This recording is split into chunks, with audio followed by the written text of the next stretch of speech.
যে মানুষ ভবিষ্যৎ নিয়ে সবচেয়ে বেশি চিন্তা করে সে কখনো বর্তমানকে বাঁচাতে পারে না, আর যে বর্তমানকে বাঁচাতে পারে না তার ভবিষ্যৎও কখনো উজ্জ্বল হয় না। তাহলে বন্ধুরা, এক কাহিনী বলি। মহাভারতের যুদ্ধ শেষ হয়েছে, চারিদিকে শান্তি, কিন্তু পাণ্ডবদের মনে শান্তি নেই। বিশেষ করে অর্জুন, যে মহাবীর, যে যুদ্ধে জিতেছিল, সে আজ ভীষণ অস্থির।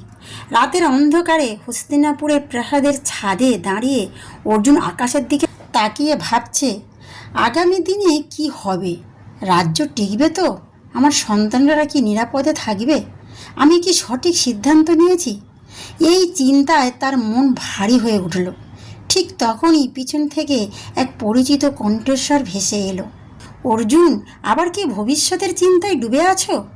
অর্জুন ফিরে তাকিয়ে দেখল শ্রীকৃষ্ণ দাঁড়িয়ে আছেন, মুখে মৃদু হাসি। অর্জুন বলল, মাধব, যুদ্ধ জিতে গিয়েও আমার মন শান্ত নয়। সবসময় মনে হয় আগামী দিনে কিছু খারাপ হবে, এই ভয় আমাকে গ্রাস করছে। কৃষ্ণ একটু হেসে বললেন, তুমি কি মনে করো তুমি সব কিছু নিয়ন্ত্রণ করতে পারো? অর্জুন চুপ করে রইল। প্রথম শিক্ষা। শ্রীকৃষ্ণ অর্জুনকে নিয়ে গেল নদীর ধারে। তিনি বললেন, এই নদীটা দেখো, এটা কি কখনো নিজের গন্তব্য নিয়ে চিন্তা করে? অর্জুন বলল, না, এটা শুধু বয়ে চলে। শ্রীকৃষ্ণ বললেন, ঠিক তাই, নদী জানে না সামনে পাথর আছে না শান্ত জল, তবুও সে থামে না, কারণ সে জানে তার কাজ শুধু বয়ে চলা। তোমার কাজও ঠিক তেমনি, কর্ম করা, ফল নিয়ে চিন্তা করা নয়। দ্বিতীয় শিক্ষা। কৃষ্ণ একটি ছোট্ট আগুন জ্বালালেন, বললেন, এই আগুন যদি ভাবে আমি কি পুরো বন জ্বালাতে পারবো, তাহলে সে কি জ্বলতে পারবে? অর্জুন মাথা নাড়ল, না, তাহলে সে শুধু নিজের মতো জ্বলবে।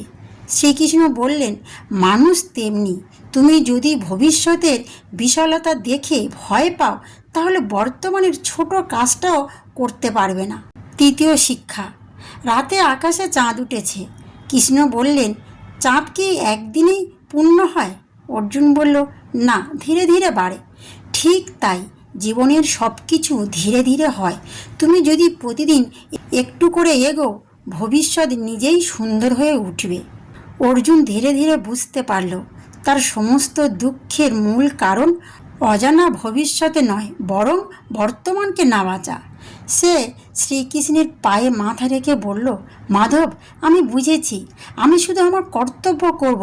শ্রীকৃষ্ণ হেসে বললেন, এটাই জীবন, যখন তুমি ছেড়ে দাও তখন তুমি মুক্তি হও।